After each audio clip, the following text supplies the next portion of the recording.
Donc, merci d'avoir pris le temps aujourd'hui de participer à notre séance d'information au sujet des bourses Paul et Jerry Charette. Donc, ça, c'est la première fois qu'on commence à faire des webinaires à ce sujet-là. On pensait, on va le faire aussi pour nos prix d'excellence de CECAN. Donc, c'est une nouveauté. Puis, nous invitons à tout le monde, n'importe quand vous avez des questions, de le mettre soit dans la boîte de clavardage ou à la fin de la présentation, nous resterons en ligne aussi pour répondre à toutes vos questions et vous donner plus d'informations telles que nécessaire. Okay? Nous allons reconnaître que la production de notre séance se fait sur le territoire traditionnel non cédé du peuple algonquin Anishinaabe. OK. Puis je voulais aussi vous présenter l'équipe et la personne moi-même qui est en train de parler à ce moment ici. Mon nom, c'est Gail Mahal. Je suis gestionnaire de l'équipe sur relations avec les membres. Nous avons aussi Bruce Landry, qui est agent de programme. Et il y a possibilité que notre directrice des relations avec les membres, Caroline Gagnon, se joignera à nous. OK? Maintenant, je veux juste donner une idée comment ce webinaire va se procéder. On va faire un survol du déroulement de la présentation qui va inclure notre aperçu du programme de bourse, comité de sélection, les échéanciers pour 2021-2022 et les pratiques exemplaires d'application. Maintenant que c'est maintenant notre troisième année, on commence à avoir beaucoup les questions que les gens ont demandées auparavant, qu'on puisse répondre, puis on a changé, on a fait des mises à jour du programme concernant les demandes et les questions que nous avons reçues de ceux et celles qui sont appliqués. Okay? So, l'objectif, juste pour vous mentionner encore, que le programme de bourse Paul et Jerry Charette de Collège Institut Canada a pour objectif d'aider financièrement les étudiantes et les étudiants de collèges et d'instituts qui sont dans le besoin et pour qui les défis, les obstacles, la poursuite et la réussite de leurs études postsecondaires sont considérables. Okay? Donc, la préférence sera accordée aux étudiantes et étudiants provenant ou fréquentant des collèges ou des instituts situés dans une région rurale, éloignée ou nordique, pour les bourses de 5 000 chacune. Juste pour vous mentionner aussi, ça, c'est les membres, ces collèges et instituts qui sont membres de CECAN. S'ils ne sont pas membres de CECAN, ils ne peuvent pas participer. Okay? Juste un instant.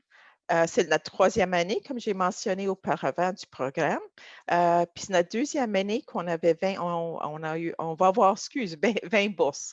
Donc, notre première année, on en avait 10, puis ça avait tellement interpellé les membres que notre Paul et Jerry, qui nous ont donné qui sont ceux qui nous ont donné l'argent pour notre programme de bourse, ils ont décidé de monter à 20 bourses. Okay? Juste pour donner une petite anecdote, pourquoi c'est très important pour Paul et Jerry Charette. Paul a été accordé une bourse de 200 qui a changé sa vie. À présent que son épouse Jerry et lui-même sont en mesure de montrer leur reconnaissance pour l'aide reçue, il souhaite aider les étudiants confrontés à un besoin semblable et tout particulièrement ceux de milieu rural ayant un accès réduit à des bourses, quelles qu'elles soient. Paul Charette était sur notre conseil d'administration de CECAN. Il était aussi président de Bird Construction. Il assiège aussi à d'autres conseils d'administration sur des collèges et instituts, auprès des collèges et instituts canadiens. Okay. Là, l'appel de candidature pour les membres du Comité national de sélection sera envoyé la semaine prochaine. Le comité consiste de 5 à 7 membres et une préférence est accordée aux membres qui travaillent dans la gestion de bourses et de financement.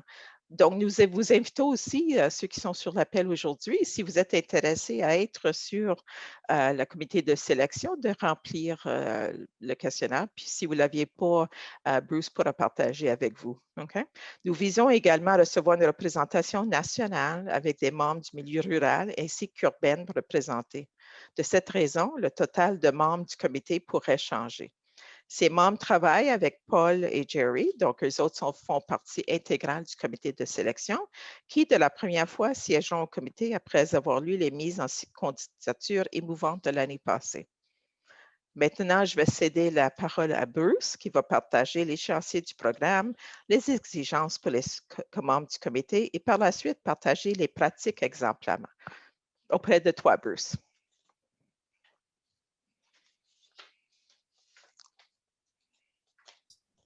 Allô, désolé, ça ne laissait pas me mettre démuté là. Donc, je présente ici l'échéance. Je vais regarder un peu à côté pour pouvoir bien voir l'écran que je vous présente et je vous annonce aussi que Caroline Gagnon donc, a pu se joindre à nous, la directrice du groupe de relations avec les membres. Donc, bonjour Caroline. Bonjour, désolé de mon retard, j'avais un petit problème d'ordinateur. Ah non, aucun problème. Donc, ici, vous voyez les échéances des dates clés à venir. Comme on vous l'a mentionné, donc l'appel pour les membres du comité de sélection sera envoyé la semaine prochaine. Vous le verrez dans vos courriels d'ici, disons, mercredi. De là, nous formons le comité en septembre, en mi-septembre, c'est ça le but. Vous verrez par la suite, lorsque nous sommes en train de former le comité, déjà, vous faites aller mettre les mises en nomination de bourse. Vous faites déjà aller les remplir. La date limite de cela, oh, désolé. La date limite de cela sera le 17. Je ne sais pas si l'écran change pour vous, c'est seulement de mon côté. Le 17 septembre. Par la suite, le comité fera la révision des mises en nomination.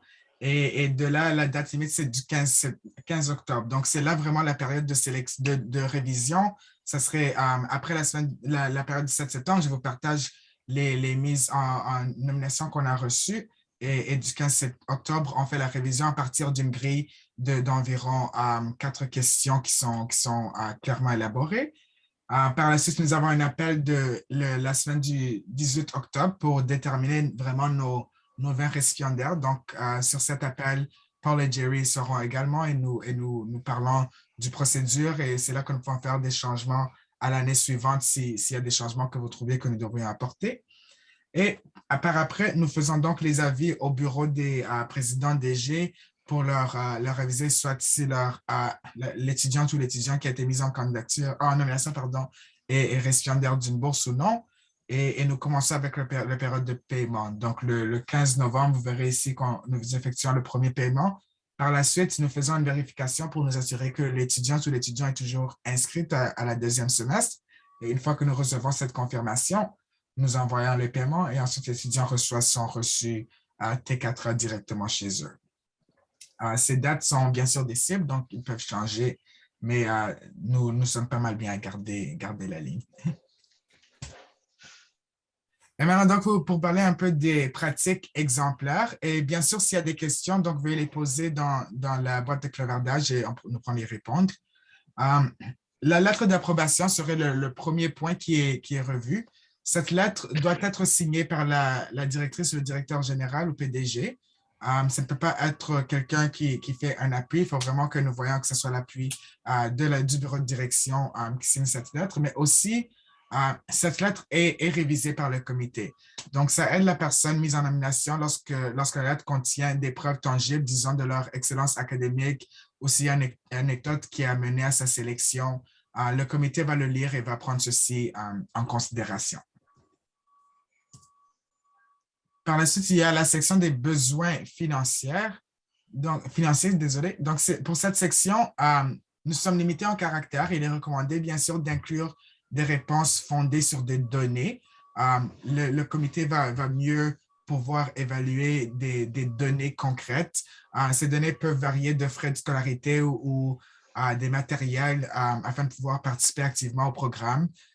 C'est vraiment à la dissertation que la personne pourra présenter une élaboration avec anecdote, mais pour cette section, c'est vraiment de démontrer quels sont ces besoins financiers qui pourraient être éliminés par une contribution financière. Rendu au défi, ça me fait quelque chose de bizarre. Rendu au défi, ici nous parlons des défis et des obstacles. Ça peut être de nature éducative ou personnelle.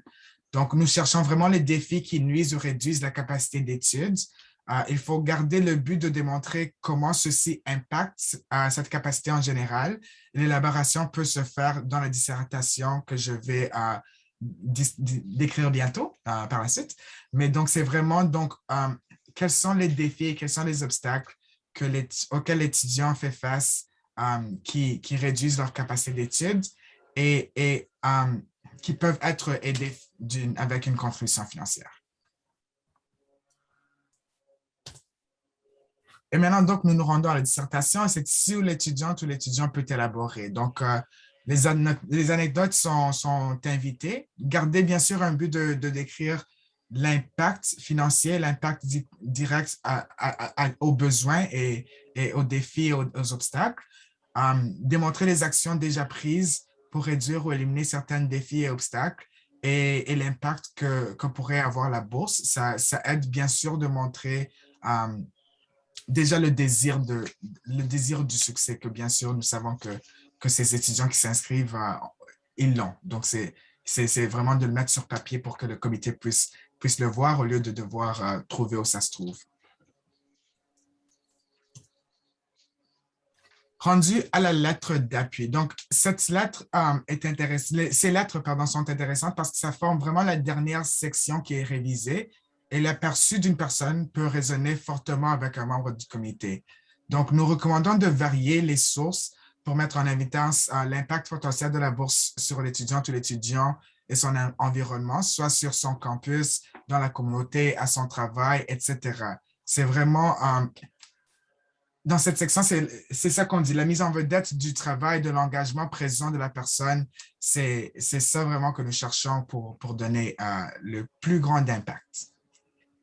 Donc, j'espère que nous avons bien couvert et je cède la parole pour voir si nous avons des questions. Oui, j'étais juste pour mentionner, nous vous invitons maintenant à lever la main ou mettre votre question dans la boîte de clavardage. Vous pouvez allumer vos caméras aussi, c'est bien de voir les gens si c'est possible. Et aussi, nous allons, après vos questions, nous allons partager un témoignage, un petit vidéo là, qui démontre vraiment l'importance d'une bourse de ce genre qui a un grand impact pour les étudiants. Je vous invite maintenant à vos questions.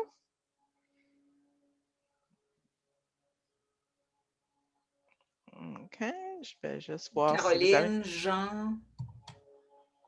Oui. Ça va, c'est complet. Caroline, Jean, avez-vous des questions? Et lorsque je vois aide financière, votre nom, Madame Aide financière, c'est Diane? C'est Diane. Diane est là aussi.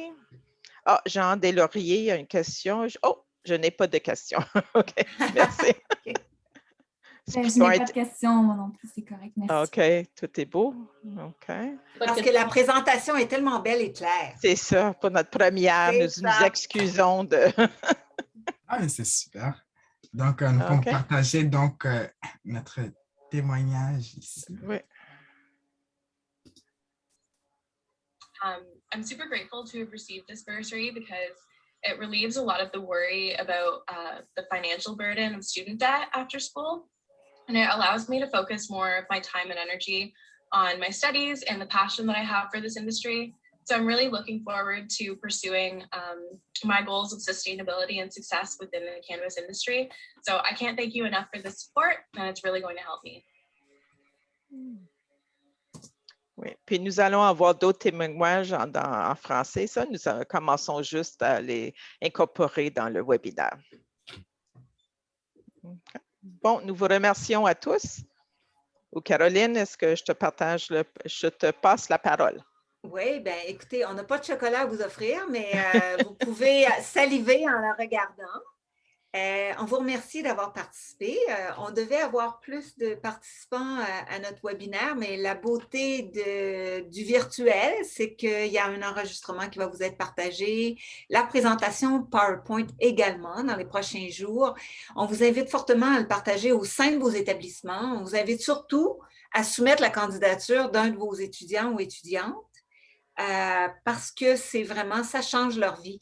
Si c'est le cas, et si vous avez des gens qui sont sélectionnés, on va certainement vous demander de ne pas oublier de recueillir leurs commentaires, non pas juste par écrit, mais peut-être une petite vidéo, parce que justement, ça fait toute la différence dans la vie.